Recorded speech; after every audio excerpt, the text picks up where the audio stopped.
வணக்கம் ஃப்ரெண்ட்ஸ். நம்ம இன்றைக்கி வின்வின் டிஎன்பிஎஸ்சி சேனலில் சயின்ஸ் சோஷியல் சயின்ஸு சமச்சீர் புக்கு 9th ஸ்டாண்டர்டில் இருக்கிற 4 லெசனோட 1 மார்க்ஸை படிச்சிடலாம்.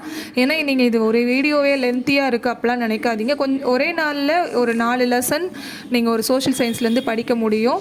அதில் இருக்க கொஷின் ஆன்சர்ஸ், இம்பார்ட்டன்ட் பாயிண்ட்ஸ் எல்லாமே இதில் நான் கொடுத்துருக்கேன். இந்த வீடியோ உங்களுக்கு பிடிச்சிருக்குன்னா லைக் பண்ணுங்கள், இல்லை உங்களுக்கு இதில் ஏதாவது இம்ப்ரூவ் பண்ணணும்னு சொன்னால் அதில் கமெண்ட் பண்ணுங்கள். வாங்க இப்போ நம்ம வீடியோக்குள்ளே போகலாம். ஸோ முதல் லெசன் என்னதுன்னா, மேம்பாட்டை அறிவோம், தொலைநோக்கு, அளவீடு மற்றும் நிலைத்தன்மை. தொலைநோக்கு, அளவீடு மற்றும் நிலைத்தன்மை இந்த லெசன்லேருந்து தான் பார்க்க போகிறோம். இதில் கூற்று தான் முதல்ல. கூற்று காரணமாக பேஸ் பண்ணி ஒரு 4-5 கொஷின் இருக்குது. முதல் கொஷினை பார்க்கலாம்.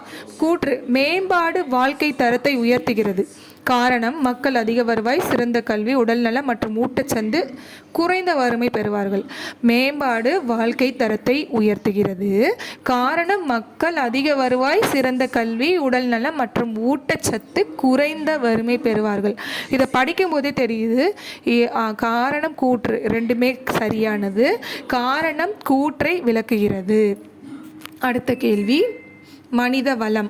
மனித வளம் எனும் சொல் எதை குறிக்குது? ஒட்டுமொத்த மக்களின் திறமை. ஒட்டுமொத்த மக்களின் திறமை. நாடுகளுக்கு இடையேயான மேம்பாட்டை ஒப்பிட அவர்களின் மிக முக்கிய பண்புகளில் ஒன்றாக கருதப்படுவது எது? வருமானம்.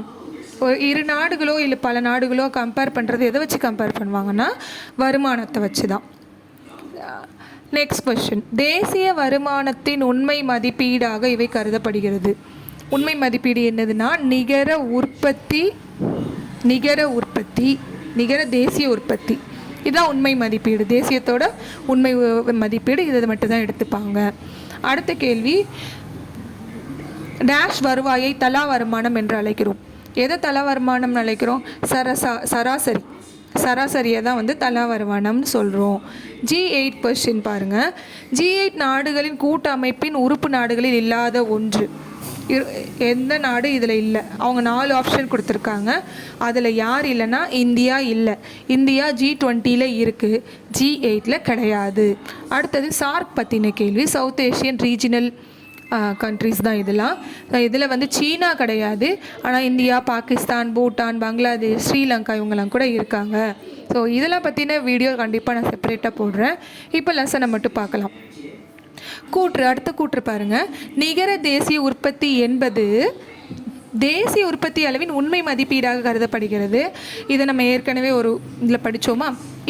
இது தேசிய வருமானம் என்றும் அழைக்கப்படுகிறது. இதுவும் கரெக்டு தான். காரணம் கூற்று இரண்டும் சரியானது. காரணம் கூற்றை விளக்குகிறது. 9வது கேள்வி பாருங்கள். எந்த ஒரு நாட்டின் மேம்பாட்டிற்கு மனித வளம் அத்தியாவசியமாக இருக்கிறது? கல்வி மற்றும் மக்கள் நலத்தில் முதலீடு செய்வதன் விளைவாக அவர்களின் எதிர்காலத்தில் அதிக அளவு பலன் கிடைக்கும். அதாவது மனிதர்கள் எண்ணிக்கை அதிகமாக இருக்கும்போது, ஒரு மனிதரோட தலா வருமானம் அதிகமாகும் போது அந்த நாட்டோட வளம் அதிகமாகும். இதுதான் இதுக்கான லாஜிக்கு. அப்போ இந்த காரணம் கூற்று ரெண்டுமே சரி. காரணம் கூற்றை விளக்குகிறது. அடுத்து HDI ஹியூமன் டெவலப்மெண்ட் இண்டெக்ஸ்லேருந்து ஒரு கொஷின் எடுத்திருக்காங்க.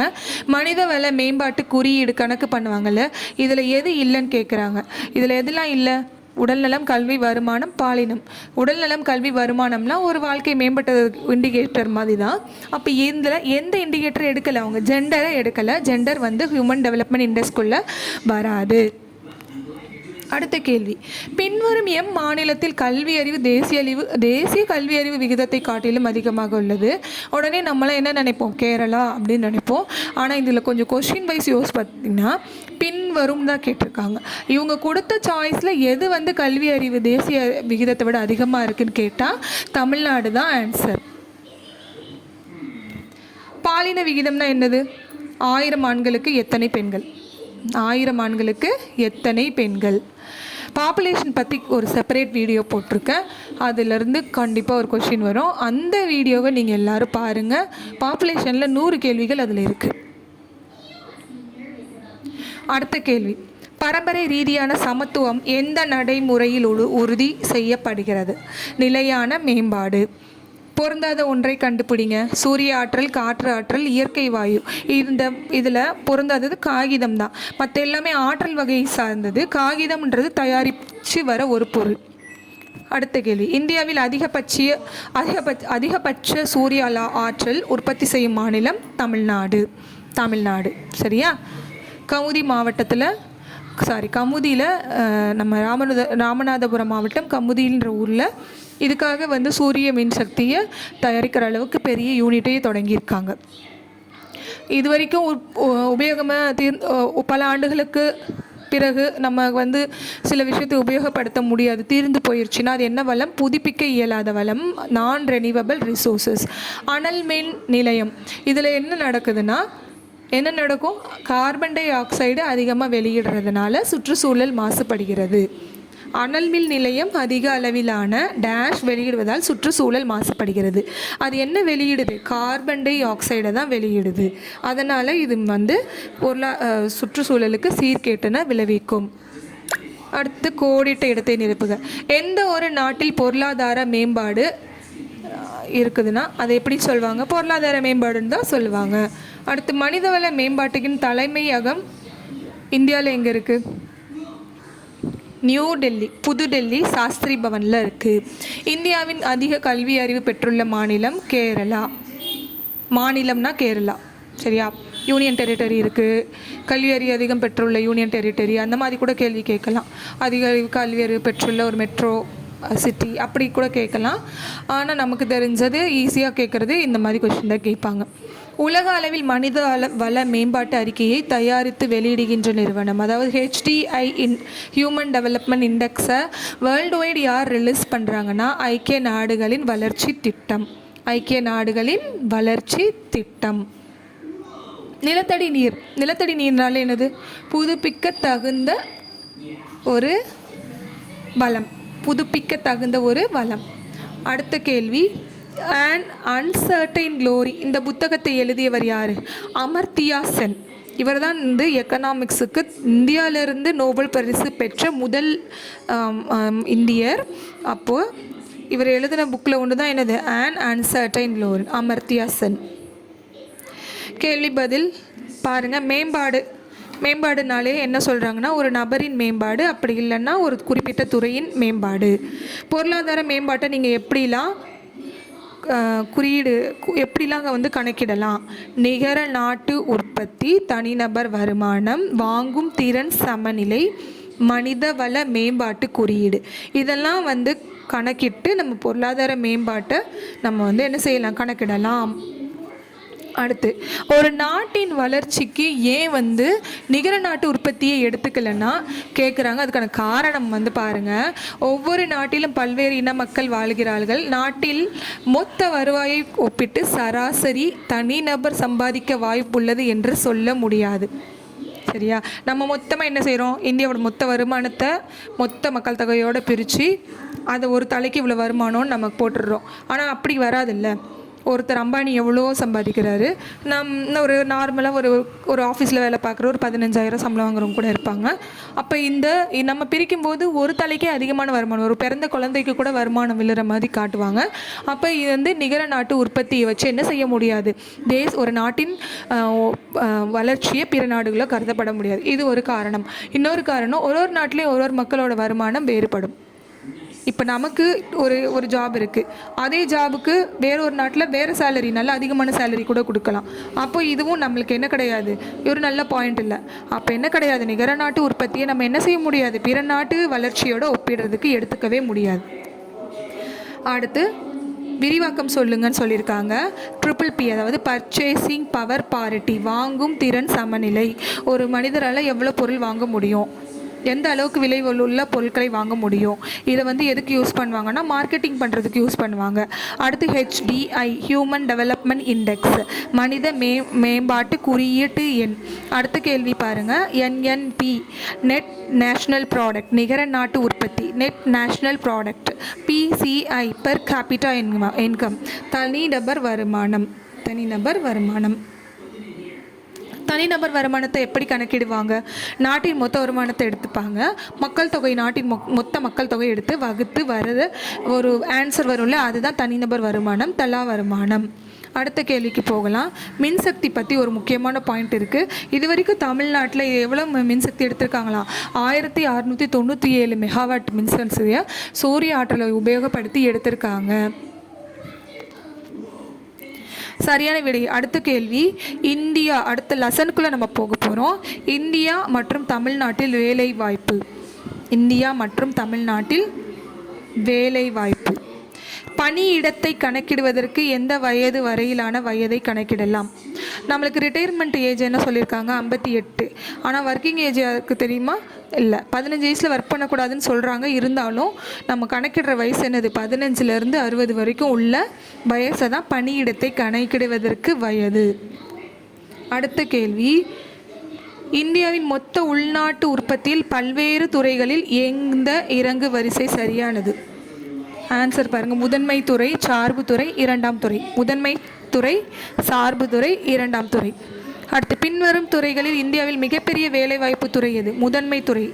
முதன்மை பிரைமரி செக்டார்னு தான் சொல்லுவாங்க. அதில் தான் நிறைய வேலைவாய்ப்பு இருக்குது. பின் வருவனவற்றுள் எது முதன்மை துறை சார்ந்ததில்லை? உற்பத்தி. உற்பத்தி முதன்மை துறை கிடையாது, செகண்டரி இதில் போயிடும்.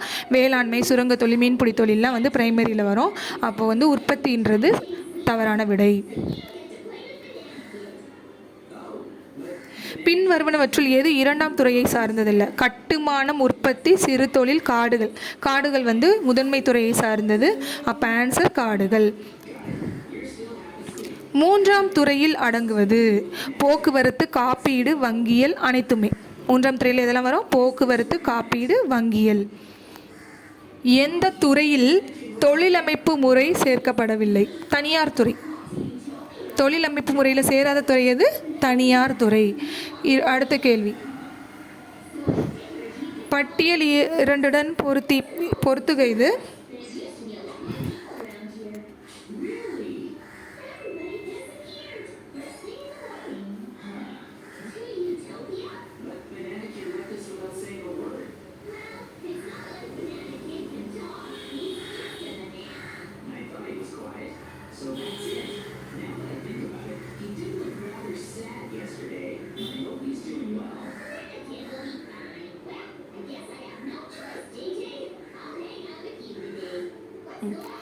Question number 9. சாரிங்க, எந்த டெல்லி சுல்தான் வேலையின்மை பிரச்சனையை தீர்க்க வேலை வாய்ப்பு அலுவலகத்தை அமைத்தார்?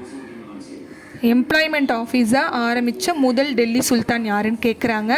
இவரை பார்த்து தான் நம்ம பின்னாடி எம்ப்ளாய்மெண்ட் ஆஃபீஸை ஆரம்பிச்சிருப்போம். ஹிஸ்டாரிக்கலாக சில பர்சன்ஸ் சில விஷயத்தை முதன்முறையாக ஆரம்பிப்பாங்க. அதுதான் நம்ம பிற்காலத்தில் டிஎன்பிசியா, யூபிஎஸ்சியா அப்படிலாம் கூட மாறி இருக்கும். சரி, இப்போ எம்ப்ளாய்மெண்ட் ஆஃபீஸை முதல்ல தொடங்கின சுல்தான் யாருன்னா ஃபெரோஸ் ஷா துக்ளக். ஃபெரோஸ் ஷா துக்ளக். 10வது கேள்வி, துறை பதிவு செய்யப்பட்டு மற்றும் அரசு விதிகளை பின்பற்றுவது. எந்த துறை பதிவு செய்யப்பட்டு மற்றும் அரசு விதிகளை பின்பற்றுகிறதுனா ஒழுங்கமைக்கப்பட்ட துறை தான். ஃபார்மல் கம்பெனிஸ்னு சொல்லுவாங்க, ஃபார்மல் செக்டார். இன்ஃபார்மல் செக்டர்னால் நீங்கள் அதில் ஒரு வேலை பார்க்குறவங்களுக்கு பிஎஃப் இருக்காது, இஎஸ்ஐ இருக்காது. அது ஒரு இன்ஃபார்மல் செக்டர். எதை எக்ஸாம்பிள்ஸ்க்கு என்ன சொல்லலாம்? வேளாண்மையே எடுத்துக்கலாம், அது இன்ஃபார்மல் செக்டர் தான். அடுத்து, பொருந்தாத ஒன்றை கண்டறிக.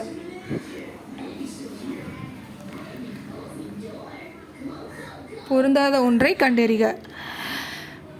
வங்கியல், ரயில்வே, காப்பீடு, சிறு தொழில். சிறு தொழில் தான் பொருந்தாத ஒன்று. வங்கியல், ரயில்வே, காப்பீடுலாம் 3வது துறையை சேர்ந்தது. பொதுத்துறை மற்றும் தனியார் துறை, இதை பற்றி ஒரு கேள்வி கேட்குறாங்க. எதன் அடிப்படையில் பொதுத்துறை, தனியார் துறைன்னு பிரிக்கிறீங்க? இதில் பணியாளர்களின் எண்ணிக்கை தான் கரெக்டான ஆன்சர். பணியாளர்களின் எண்ணிக்கை. அடுத்த கொஸ்டின் நம்பர் 14. கூற்று காரணம். ஒழுங்குபடுத்தப்படாத துறையின் பொருளாதார பண்பு என்பது வீட்டினுள் உற்பத்தி நடவடிக்கை மற்றும் சிறு தொழில் செய்வதாகும். ஒழுங்குபடுத்தாத அதாவது இன்ஃபார்மல் செக்டாரில் யாரெல்லாம் வந்திருக்காங்க? வீட்டில் உற்பத்தி செய்கிறவங்க, சிறு தொழில், இதெல்லாம் கரெக்டு. காரணம், இங்கு குறைவான ஊதியமும் மற்றும் வேலைகள் முறையாக வழங்கப்படுவதில்லை அப்படின்னு சொல்கிறது காரணம் கிடையாது. கூற்று கரெக்டு, காரணமும் கரெக்டு. ஆனால் காரணம் கூற்றை விளக்கவில்லை. குறைவான ஊதியம்னு சொல்ல முடியாது, வேலைகள் முறையாக வழங்கப்படுவதில்லைன்னு சொல்ல முடியாது. இதுக்கு வேறு காரணம் இருக்கிறது. அடுத்து கொஸ்டின் நம்பர் 15.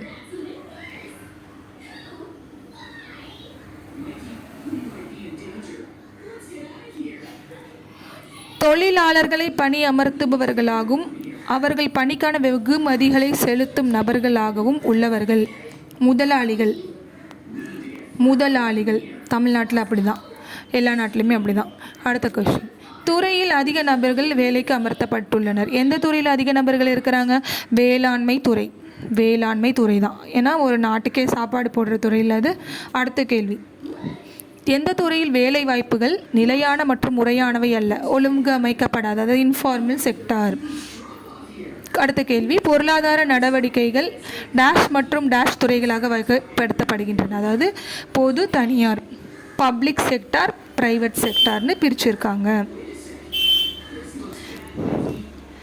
எப்போது இந்தியாவின் வளர்ச்சி கொள்கையில் ஒரு முக்கிய உறுப்பாக இடம்பெற்றுள்ளது? எப்போதும். எது? வேலைவாய்ப்பு தான். வேலைவாய்ப்பு இருந்தால் தான் ஒரு நாடு வளர்ச்சி அடையும், முக்கிய நாடாகவும் மாறும். அடுத்த கேள்வி. வேலைவாய்ப்பு முறை மாற்றத்திற்கான காரணம். வேலைவாய்ப்பு முறை மாறி போயிடுச்சு. நம்மெல்லாம் இப்போ யாரும் எடுப்பில் விவசாயத்துக்கு தேடி போகிறதில்ல. காரணம் மக்களின் வாழ்க்கை முறை தான். மக்களின் வாழ்க்கை முறை தான். இந்தியாவில் வேலைவாய்ப்பின் தன்மை எப்படி இருக்குது? பல டைமென்ஷனுக்கு போயிடுச்சு, பல பரிணாமங்களை கொண்டது. இப்போ என்ன ஆயிடுச்சு, இன்னும் நாசாக்கு போகிறவங்க இருக்காங்க, என்னவோ வந்துருச்சு இல்லை, நல்லா சேட்டலைட் டிசைன் பண்ணுறவங்க, ஆர்டிஃபிஷியல் இன்டெலிஜென்ஸ். அப்போ நிறைய டைமென்ஷனுக்குள்ளே நம்ம போயிட்டோம். நம்ம இன்னொரு செக்டார் வைஸில் தான் இருக்கோன்னு கிடையாது. அடுத்தது. டேஷின் பொருளாதாரம் என்பது நாட்டு மக்களின் எண்ணிக்கை, உழைக்கும் மற்றும் உழைக்கும் திறன் பெற்றவர்களை குறிக்கும். ஆன்சர் உழைப்போர் குழு. உழைப்போர் குழு. அடுத்த கேள்வி. பொதுத்துறை என்பது அரசு நிர்வாகம் செய்யும் நிறுவனங்கள் ஆகும். பொதுத்துறை என்னது? அரசு நிர்வாகம் செஞ்சதுன்னா அது பப்ளிக் செக்டார். அரசு நிர்வாகம் செய்யலைன்னா அது பிரைவேட் செக்டார். கொஸ்டின் ஆன்சர்ஸ் பார்க்கலாம். இதில் 1-2 இம்பார்ட்டன்ட் கொஸ்டின் ஆன்சர்ஸ் மட்டும் தான் கொடுத்துருக்கேன். முதன்மை துறையில் யாரெல்லாம் வருவாங்கன்னா விவசாயம், கால்நடை வளர்ப்பு, மீன் வளர்ப்பு, காடுகள் சென்று அதில் இருக்கிற வளங்கள் கொஞ்சம் சின்ன அந்த மூலிகை எடுக்கிறது, இதெல்லாம் முதன்மை துறை தான். இரண்டாம் துறை உற்பத்தி, தொழிற்சாலைகள், கட்டுமானம். சார்பு துறை போக்குவரத்து, காப்பீடு, வங்கி. இதை நம்ம எப்படி சொல்லலாம்னா, ஒரு விவசாயி ஒரு கோதுமையை தயாரிக்கிறாருன்னு வச்சுக்கலாம். அது முதன்மை துறை. அந்த கோதுமையை ஒருத்தர் எடுத்துகிட்டு போய் அவர் பிஸ்கட்டாவோ ஒரு ரொட்டியாவோ மாற்றுறாருன்னா அது உற்பத்தி துறை. அந்த உற்பத்தி பண்ணப்பட்ட பொருளை ஒருத்தர் எடுத்துகிட்டு போய் சேல்ஸ் பண்ணுவார். சேல்ஸ் பண்ணி அதை வங்கியில் பணத்தெல்லாம் செலுத்துவார். அப்போ இது என்ன துறை? சார்பு துறை. இப்படி தான் பொருளாதாரம் 3 துறைகளாக பிரிக்கப்பட்டுள்ளது. அடுத்து கோடிட்ட இடங்கள். 1972-73 ஆண்டு தொடங்கி 4 பத்தாண்டுகளுக்கு இந்தியாவின் வேலைவாய்ப்பு வளர்ச்சி வீதம் சராசரியாக எவ்வளோ அதிகமாக இருக்குது? 2% அதிகமாக இருக்குது. அடுத்து அரசு நிறுவனம் செய்யும் நிறுவனங்கள். என்ன நிறுவனங்கள்? பொது நிறுவனங்கள். இதோட இந்த லெசன் முடியுது. அடுத்த லெசன் பணம் மற்றும் கடன். பணம் மற்றும் கடன். பணம் மற்றும் கடன், அப்புறம் இன்னும் 2 லெசன் அடுத்த வீடியோவில் பார்க்கலாம். இதோட இந்த வீடியோ முடிஞ்சிருச்சு. இந்த வீடியோ உங்களுக்கு பிடிச்சிருக்குன்னா லைக் பண்ணுங்கள், சப்ஸ்கிரைப் பண்ணுங்கள், ஷேர் பண்ணுங்கள்.